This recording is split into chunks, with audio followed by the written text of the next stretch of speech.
Hey everybody, and welcome to another episode of the Armchair Crew Chief. My name is Jordan, and thank you guys for listening and tuning in. So let's go ahead and get started. This was a long weekend. It was a long weekend mostly because of rain. Northeast Mid-Atlantic area got hammered with rain that hit the Midwest and South last week. So it proved to be very challenging. Luckily, we only had two series running. We had Xfinity and we had Cup Series. Cup Series ended up just getting postponed altogether on Sunday, and rightfully so. We actually live about 4 hours away from Dover, and we got over 2 inches of rain, probably 2.5. So I'm sure they got a ton. I mean, if you look at the race, go back and look at the Xfinity race, you can actually see some of the pit crew guys sitting in the water that was standing behind the wall for pit road. So that was just insane. It canceled qualifying for Cup Series. They actually got some practice in, so that kind of helped them out. But other than that, it was rough. So going forward on that, we'll go ahead and dive into everything. Xfinity Race Off started. We had our Dash for the Cash going, last Dash for the Cash. And we just had overall running. Well, again, Xfinity was also on the metric for qualifying. So we had Parker Kligerman sitting on the pole, Cole Custer, Sheldon Creed, Jeb Burton, Parker Retzlaff, Austin Hill, Josh Williams starting 7th.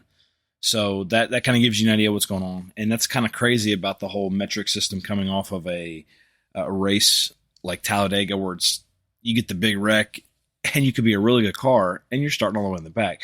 Like a good example of that would have been, Henrik started 16th, John Hunter Nemechek doing really well this year.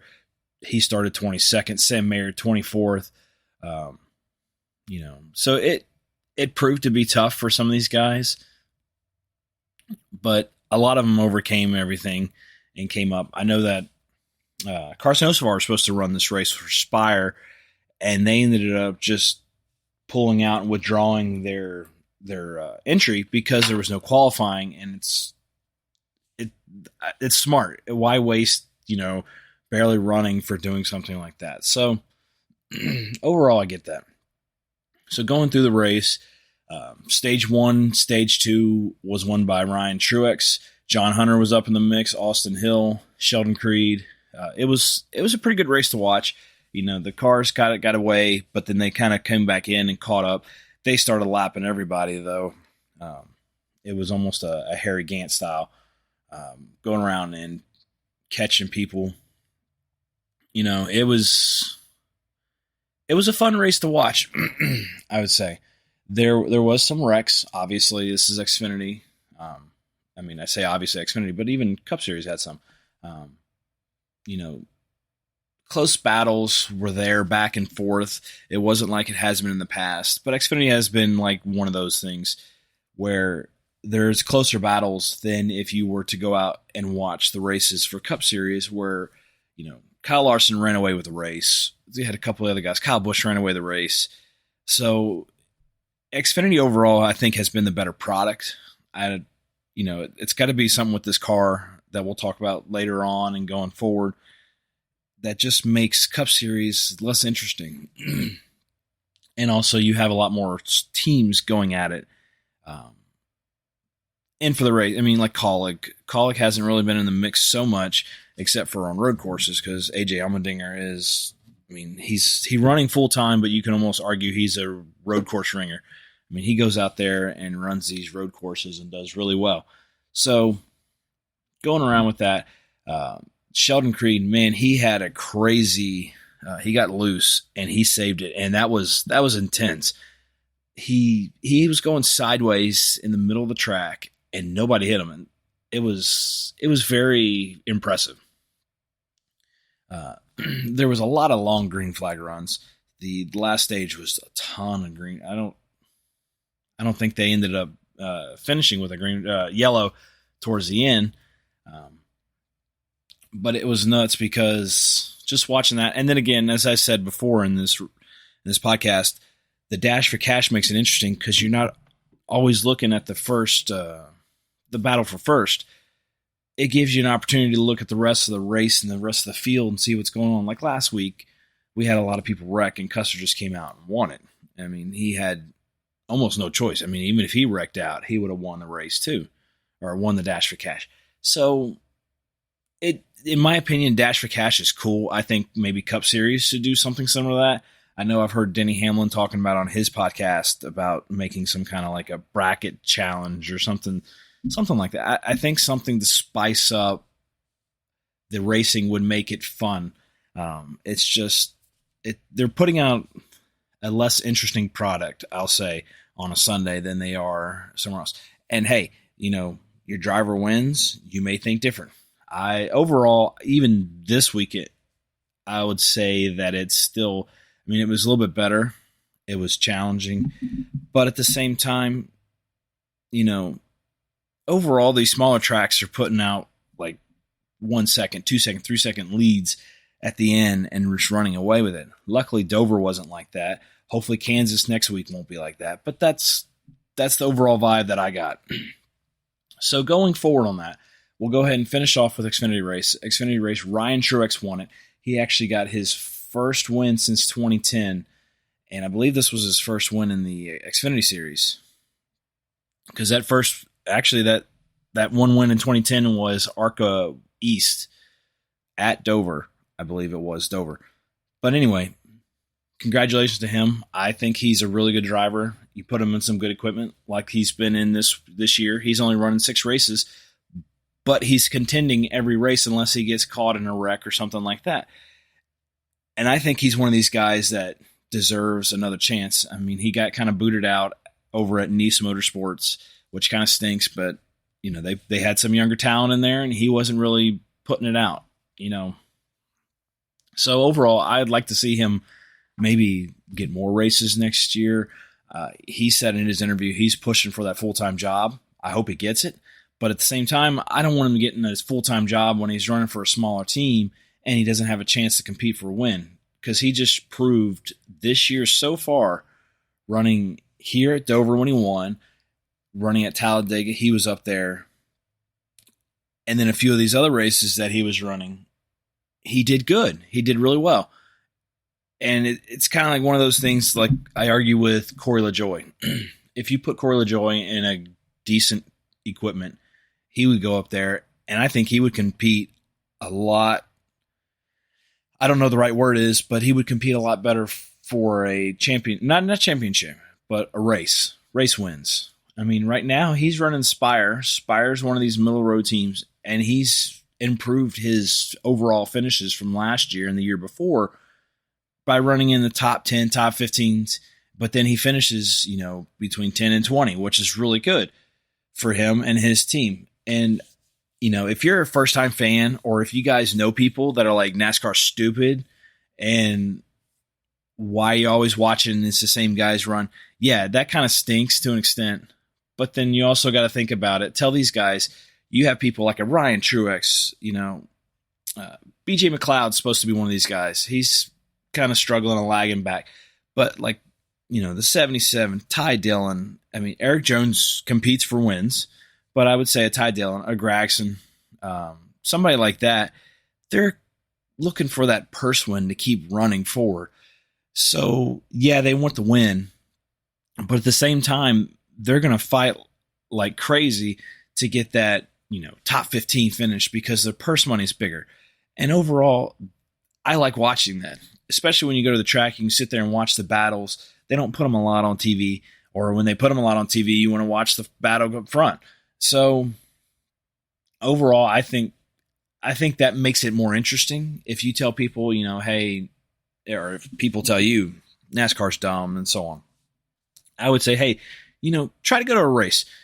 Kids tickets are pretty much $10 on Sunday. I'm pretty sure they're free or close to it on a Saturday, and just go out and watch a race. You could go to a Pocono track and it's near us, and kids are free. Free parking, kids are free, things like that. And it's entertaining to watch it because you don't have to watch the You don't have to watch what Fox or NBC puts out to you. Not saying that their product's bad, and I know Fox has gotten a lot of slack because of a lot of commercials they've been doing recently. But they put out a really good product. But it's not what you're going to get when you're over at the track. And yeah, I would spend the money once you find a driver that you like and listen to his in-car. Because it's a whole new world when you open up that can of worms to listen to what the drivers and their crew chiefs are communicating to each other, even the spotters. Because, I listened to Martin Truex Jr.'s race, and Kevin Harvick was up there, and he was afraid of being lapped. And he's sitting there holding Truex back, and Truex is getting very upset with him on the radio. He's like telling the spotter, "Hey, Drew, you need to go tell him to get out of the way." They go talk, and Harvick spotter's like, "Forget you, pretty much. We're running our race." And you could hear the frustration in Truex. He was like, "GD it, get out of the way." And, Harvick ended up cording his tire and moving up and got out of the way. Not by his own power, but just because of other things else. So that'll dive into our race going forward with Sunday, aka Monday's race. So they started off on Monday, noontime. I think 12:10 is when the green flag started. But just going on with that, you had overall, I think it was a pretty good race. Back and forth. You had William Byron up there. The Hendrick cars are strong everywhere. Whether, say what you want to say. I'm just going to say the obvious. They were running up front. Stage 1, William Byron took it. He was doing really well. Kyle Busch got on the pole, do the metric. Christopher Bell was second. And again, this is one of those where, the metric kind of coming out for the super speedway messed people up. I mean, because you had people like a Kyle Larson 18th, Truex 17th, Almirola 20th, Ty Gibbs 24th, Logano 26th. Bubba's been doing pretty decent, if he's not complaining, 28th. And so it puts everything kind of crazy. And it makes it more of a challenge because you'll see the not so great cars that just lucked out of not being part of the big one at a super speedway. They're up front, or they're top 10, top 15, whatever. But then you see the gooder cars, bad wording. The better cars sitting back, 20 place and on, or 15 and on and back, and they have to work their way through. So it makes it interesting, but at the same time, it's frustrating because of the qualifying. And I've already been vocal on this podcast. I don't like this Group A, Group B qualifying because you'll have all 5 or 10 cars in Group A, or sometimes 20, but even we'll just say top 10 right now. And they're faster than, Group B as a whole, but then they're starting behind. I think it's stupid. I think it's silly. I think NASCAR needs to go back to this whole qualifying, 1 through whatever, and you're going to qualify here, you're going to qualify here. But anyway, going back to the race, Kyle Busch started off, he hit strong, real strong. I mean, he just launched right on the start away from everybody else, and it looked like it was going to be his race to lose, and it was. The team that was most penalized so far this year for speeding got caught again. And if you can't connect 2 and 2 together, that was Kyle Busch. Kyle Busch has been the most penalized person for speeding down pit road than any other team this year. And that happened on the competition caution. And he kind of recouped, but, it put him in the back where he got caught with a wreck with Daniel Suarez, BJ McLeod, and I believe it was Ty Dillon. They got caught in a wreck. It messed up his splitter. He had damage. So he was able to recoup from that and run well. It wasn't what he wanted. He pretty much hurt himself on this one. And I don't know where the section was. I think it was actually in the turn, getting right into pit road where he sped. But anyway, moving forward, as I was saying, Hendrick cars did really well. Blaney he was just, nobody talked about Blaney that much. They showed him on the TV a little bit, but he just ran his race, and he was in top 5 pretty much all day. Coming up into the second stage, well, we won't even get to the end of the second stage first. So one of the big wrecks, and again, it doesn't help his reputation. Ross Chastain caused a wreck with Brendan Poole. He was running the 15, and that was Cody Ware's car. And he ended up just wrecking out Kyle Larson. And he ended up admitting, "Oh, I'm sorry." The 15 kind of got off and started slowing down. And to an extent, I get with Ross, you're kind of stuck. What are you going to do? You got so much momentum. But he came up and hit the 15. 15 got sideways, went down, came back up, and collected Larson. Tore Larson's front end up. I think it was like 80-something laps into the race is what Larson said over the radio, and he was just frustrated. I mean, it's Ross Chastain, so that just doesn't help his case at all because Ross has been making a lot of enemies. I think it makes for some good racing. I like Ross. I think he's very aggressive. Sometimes he needs to kind of dial it back. I think Rusty Wallace was in the booth with the Fox guys, and he was like, "Oh, that's just very aggressive." I remember somebody telling me, Rusty kind of did similar things back in his day. So anyway, take that as you want to say, but Ross is not making friends. He's ticking a lot of people off. And I don't think it's going to help his case going forward. I mean, yeah, I know you want to run and you want to be aggressive, but I feel that there's at some point you just got to dial it back a little bit. And I don't know if this is one of those cases, but just overall in Ross's thing, I think if he dials back that aggressiveness just a little bit, he'll be good. So coming in towards into stage 2, Ross Chastain finished first. Byron second, Blaney up there hugging, chugging along, top 5. Then you had Truex, Denny, and Ty Gibbs. Ty Gibbs, he's been quiet. He hasn't been running so much like he did in Xfinity Series. I don't know if it's because he knows he doesn't have the experience and he's kind of yielding himself, trying to learn. I don't know. But this is an area of Ty Gibbs I can get with. He's been very consistent. He's been very quiet, not really causing any wrecks, just running his race. And it's a big difference from what I've seen in Xfinity, where he's been very aggressive and he just runs away with things. So to round out your top 10, you had you had Chris Buescher after Ty Gibbs, Tyler Reddick, Chase Elliott, Christopher Bell. That was the end of stage. A lot of things that we saw going on with this race was cording of tires. You know what? I'm good for it. It kind of stinks to some of these guys, but I'd rather not have a tire that can run very long stages. Give them some extra tire, but let's make it interesting where there's more pitting that you need to do because fuel, you'll be good on fuel. The tires need to wear faster, in my opinion. Get those tires wearing and get that going. Make it interesting. I don't want to see Goodyear come out with a tire that's like, oh, we can run, a stage at Dover was 130 laps, 120 laps or so. I don't want to see a tire can run that with little to no fall off. And we kind of started having that until it started cording.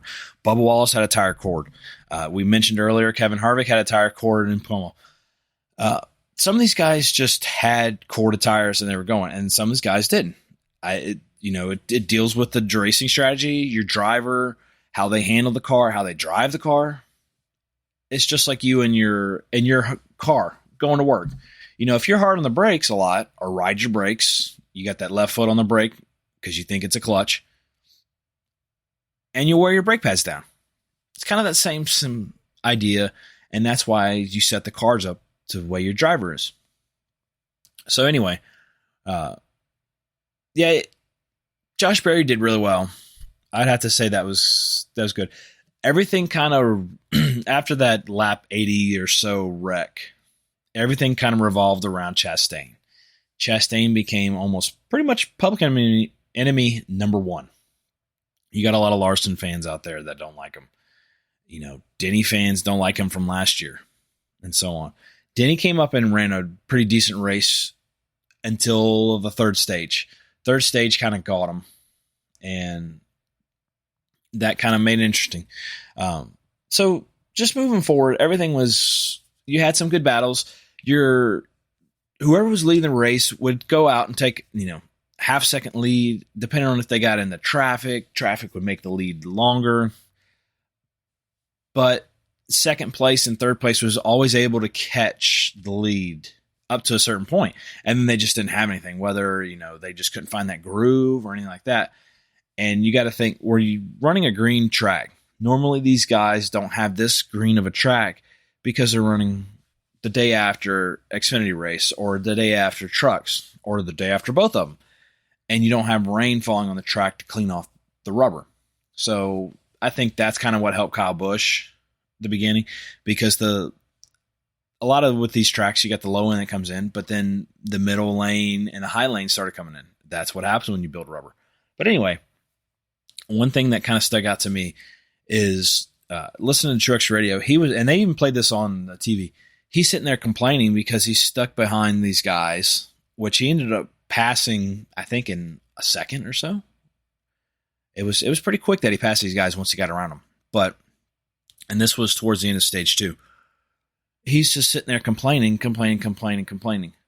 And yeah, I've been very vocal about James Small, and I think I kind of still think he doesn't fit in with this team, and he's made poor decisions and so on. But then Truex, he ticks me off some because he'll sit there and talk and complain. And it's a lot more than some of these other guys, because I'll sit and listen to some of the other radios, especially on Xfinity or even some of the other Cup guys, and they don't complain as he does. They'll complain and voice their opinion about something that happens, but then they're stopping, they get and do their race. I think Truex beats himself too, because he'll sit there and complain and take his mind out of the race, and that just makes him lose it. Yeah, your team kind of stunk. He had jack problems. He had this and that, but I will commend James Small for coming up there and just telling him to shut the beep up, run your race. And once he did that, it clicked, and he started running it. So, I think James Small needs to do better as a crew chief and make the changes and be able to communicate a little bit better with Truex. But I think Truex needs to get his head out of trying to micromanage everything and run the race. If he can get that out of his head, I think he can just sit there and he can at least win a couple more races and contend for a championship. But that's his number one thing, is his mental game is taking him over. Whether, you could argue it's age, he wants to retire, etc. No. I would say it's just straight up mental. He needs to, because he overthought it last year too. And I think Cole was maybe one of these good calming things that kind of help him keep going forward. So that was something that if he can stop macromanaging, he would be good. So keep going forward in the race. Truex, this is the longest green flag run in stage 3. I mean, they ran a lot. And we were coming to like 25 to go, and just Logano's bad day went worse. As we didn't talk about, Logano's just had a rough day. He was in the back for a lot. He had to make a lot of pit stops. It's not like the 22 team to have this much struggle. I mean, you're going to have them, but still, it's not like the 22 team to have this much struggle. He ended up getting in the wall, bouncing off the wall. He pulled out the late caution. So late caution ensues pit strategy. But even before that, Truex starting to run away with it. But it wasn't even so much his drive off. I mean, he could get off and go when he was in clean air, but traffic just beat him up. As we were talking about earlier, traffic beats a lot of people up because it's challenging. People want to stay on that lead lap, and you got to fight them so you don't go a lap down. So I thought it was great. Truex had a lot of help. I mean, he had some guys that wouldn't get out of his way. We were talking about Harvick earlier, not getting out of the way. Then you have somebody like Larson, who is already upset at Ross Chastain, who's running second right now and catching Truex. Well, Larson just visibly blocked Chastain. Didn't put him in the wall. Didn't do anything like that. Just made his life a living hell. and it made it tough. And then you see Ty Gibbs, who's supposed to be in fuel save mode. He comes up and he bounces his car off the wall to help a team. And that's another thing I'll commend Ty Gibbs on. Last year, you didn't see too much of that with him being a teammate. I mean, he got into his teammates before. Maybe Papa Joe got in and said, hey, this is a team when you're coming up here. You got to work out with you guys. If you got a leader coming up, you need to help him, get out of his way, and so on. And, I mean, it's already kind of one of these respect for a lot of these slower teams, like a McLeod, so on, that you want them, they're going to get out of the way. These guys like a Harvick, you want them to get out of the way, but they're going to still fight a little bit because they want to stay on that lead lap. So, Larson and Ty Gibbs helped out Truex a lot on that. But then Logano got on the wall. His bad day ended, and it's probably good. Got him out of his misery. So going forward to that, we had I think it was like 10 laps to go on the race. Your top three are Truex, Chastain, Blaney. Everybody comes in the pit. Blaney and Truex take 2 tires.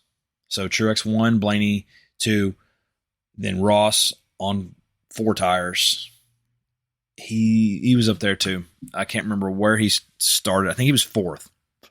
So he gets behind Blaney. They got the restart. Blaney and Truex are fighting. And it was a good race. They got close, but they red, clean. They didn't wreck, nothing. And Truex just came out and just went by him. Then you had Chastain. Chastain just came by and blew by Blaney. There's nothing he could do because he had 4 tires. But the 4 tires could not come back and beat the 2 tires. So with that being said, if you can't already put 2 and 2 together, because we've been talking about a lot and kind of saying it without saying it, Martin Truex Jr. finally got his first win in, I think it was 56. I get that. 54 races of points paying, because you'd be like, hey, he won the Clash. The Clash isn't points paying. It's exhibition. So that doesn't count. 54 race drought. He didn't win last year. Last race, I can't remember what, Richmond, I think it was last year or 2 years ago. So good for him. Congratulations to Truex. He's the driver that we follow a lot. So I was happy to see that. As I was saying earlier, Byron led 193 laps. This was one of his few times, I think 3rd, out of the 6 times he's led more than 150 laps that he did not win. Overall, it was a good race. It was stressful. As I said earlier, I liked it because my driver won. But also there were some good battles going around through there. So your top 10 as follows: Truex, Chastain, Blaney, Byron, Denny, Christopher Bell, Tyler Reddick, Brad Keselowski, Chris Buescher, and Josh Berry. I will give Josh Berry the credit because he popped in that 48 after I just went blank on his name. But he went into the 48, and he ran well. And the 48, their driver, 4 vertebrae fractured, something like that, in a modified race, or sprint car race. He just kind of just flipped over. It was nuts. So that was nuts. That was good for Josh Berry. I'm happy to see him run. This is a strong suit of his car. He's more short track racing. Then we had Chase Elliott, Bubba Wallace, Ty Gibbs. Ty Gibbs running well. Corey LaJoie, again, top 15. He is rolling. So